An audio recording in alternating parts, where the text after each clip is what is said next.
Welcome to this week's LinkedIn updates video, where I'm going to share with you the latest changes taking place on the LinkedIn platform so that you can implement them into your LinkedIn strategy and get the most from the platform. My name is Wally McCarthy, and I'm a LinkedIn consultant. I help my clients achieve success on the LinkedIn platform so they can seize the opportunities that come with using LinkedIn.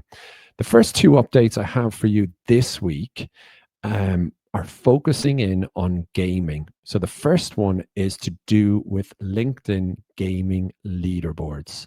So LinkedIn are rolling out a new feature for anybody that is using the games within the platform, and you can now gauge how you are performing on a daily basis against your connections.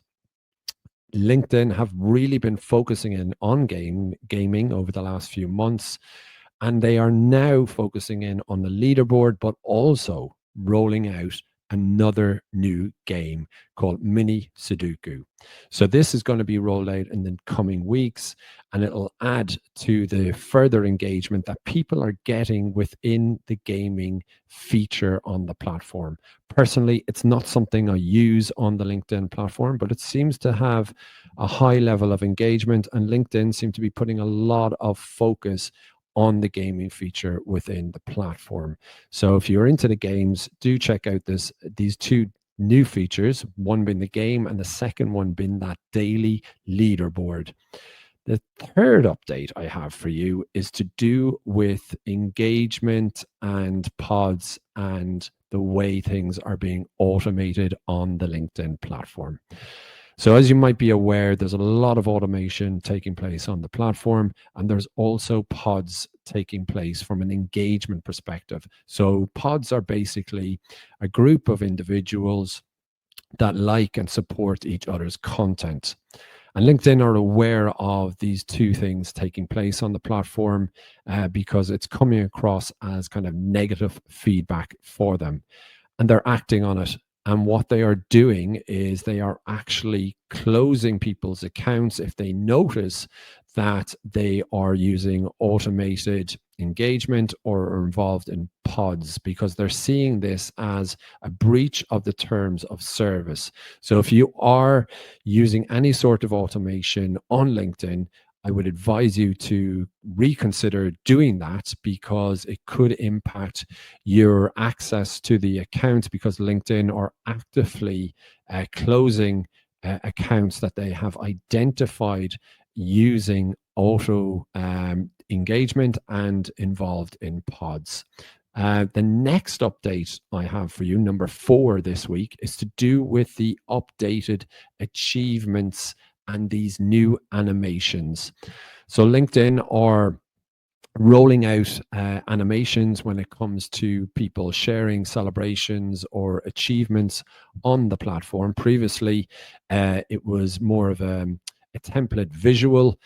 They are now rolling out, I think, around 16 animations in the coming weeks. So you can use those when you have an announcement to make of a new role or a new achievement that you wish to share with your network. They are the key kind of changes taking place on the platform, but there's one big one that is really going to help people that have not got a premium LinkedIn account. And that is that LinkedIn are now making newsletters available to everyone on the platform. Previously, if you only had 150 followers, you were allowed to have a newsletter, but LinkedIn have now removed that threshold or that barrier for entry to LinkedIn newsletters, and everybody who has an account will be able to create a LinkedIn newsletter. Newsletters have become very popular on the LinkedIn platform because it allows you to add further engagement, but also share your level of expertise in more kind of in-depth analysis. But also the big thing about LinkedIn newsletters is that when you distribute a LinkedIn newsletter, the actual newsletter is also emailed to the individual. So you're not only just publishing it to everybody within your network and the wider LinkedIn platform, but that everyone that has subscribed to your LinkedIn newsletter is also going to receive an email. My advice to you, if you are considering starting a LinkedIn newsletter, is to make sure that you identify the right frequency, whether it's going to be weekly or monthly. Do take the time to manage what you can manage your expectations on the frequency, because I've seen a lot of people, when it was rolled out initially, everybody nearly went with the weekly, and that is a big kind of task. So if you are considering starting a LinkedIn newsletter, consider the frequency and what works best for you, and then you can maybe adjust it once you get your system and your routine up and going. They are the big updates taking place on the LinkedIn platform. If you're not already following me on LinkedIn, click the follow button on my profile, because I share daily LinkedIn insights.